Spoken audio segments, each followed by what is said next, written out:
तो चलिए आज बात करते हैं भारत की डिजिटल पेमेंट क्रांति की, यानी यूपीआई की कहानी की। अच्छा, जरा 10 साल पहले का सोचिए। याद है जब हर छोटे मोटे काम के लिए जेब में कैश होना कितना जरूरी था।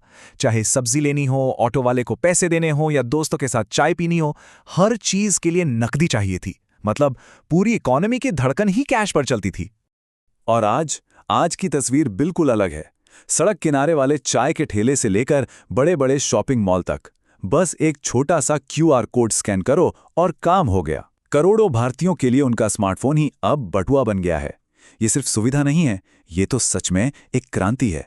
तो आज के इस विश्लेषण में हम इसी पूरी कहानी को परत दर परत समझेंगे। हम जानेंगे कि कैश से कोड तक का ये सफर कैसे हुआ, कैसे इसने करोड़ों लोगों को बैंकिंग से जोड़ा, हमारी इकोनॉमी पर इसका क्या असर पड़ा, ये दुनिया का पेमेंट जायंट कैसे बन गया, और हाँ, आगे इसके सामने कौन कौन सी चुनौतियां खड़ी हैं। तो चलिए शुरुआत करते हैं और सबसे पहले समझते हैं उस टेक्नोलॉजी को जो इस पूरे बदलाव के पीछे का इंजन है। हाँ, हम बात कर रहे हैं यूपीआई की, यूनिफाइड पेमेंट्स इंटरफेस। इसे 2016 में एनपीसीआई ने लॉन्च किया था और इसका कॉन्सेप्ट बिल्कुल सिंपल था कि भाई बस एक मोबाइल नंबर या क्यूआर कोड से तुरंत एक बैंक अकाउंट से दूसरे में पैसे भेज दो।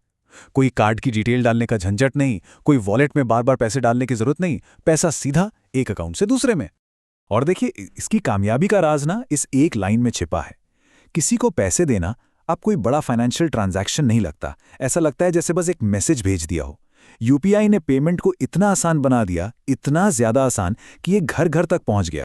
लेकिन एक मिनट, यूपीआई अकेले ये सब नहीं कर सकता था।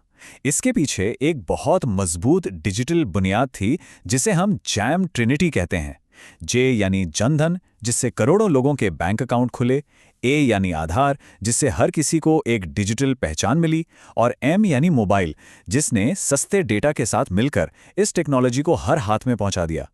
ये तीनों चीजें सॉकेट की तरह थीं जिसमें यूपीआई ने प्लग इन किया।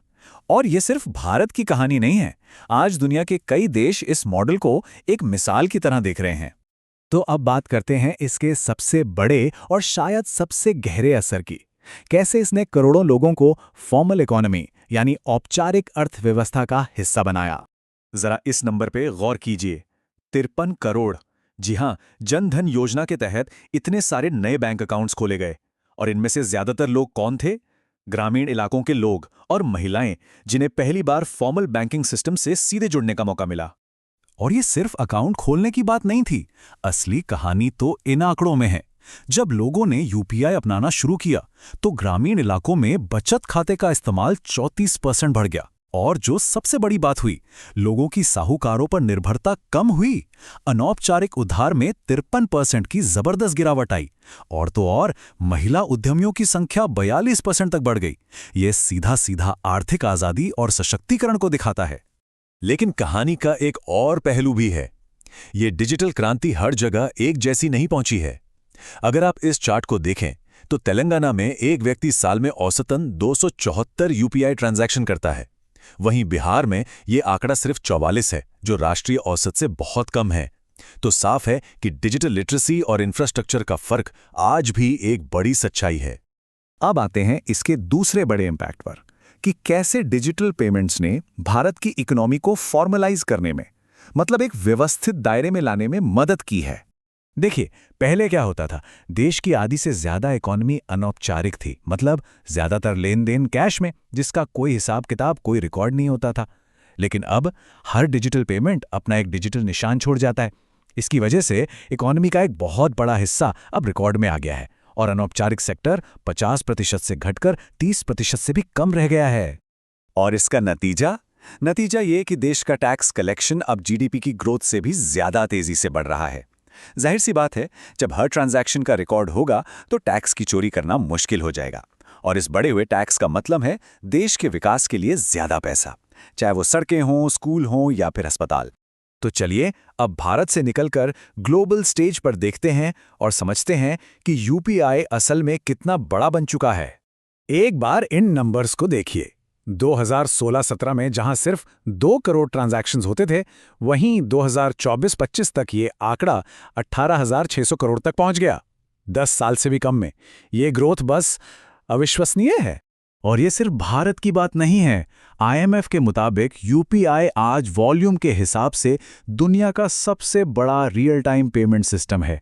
मतलब इस चार्ट को देखिए, पूरी दुनिया में जितने भी रियल टाइम डिजिटल पेमेंट्स होते हैं उनमें से लगभग आधे अकेले भारत के यूपीआई से होते हैं। लेकिन जब कोई चीज इतनी तेजी से बढ़ती है तो अपने साथ कुछ चुनौतियां भी लेकर आती है। तो अब जरा सिक्के का दूसरा पहलू भी देखते हैं और बात करते हैं कि इस ग्रोथ के साथ क्या-क्या जोखिम जुड़े हुए हैं। सबसे बड़ा खतरा है मार्केट का कुछ ही कंपनियों के हाथ में होना।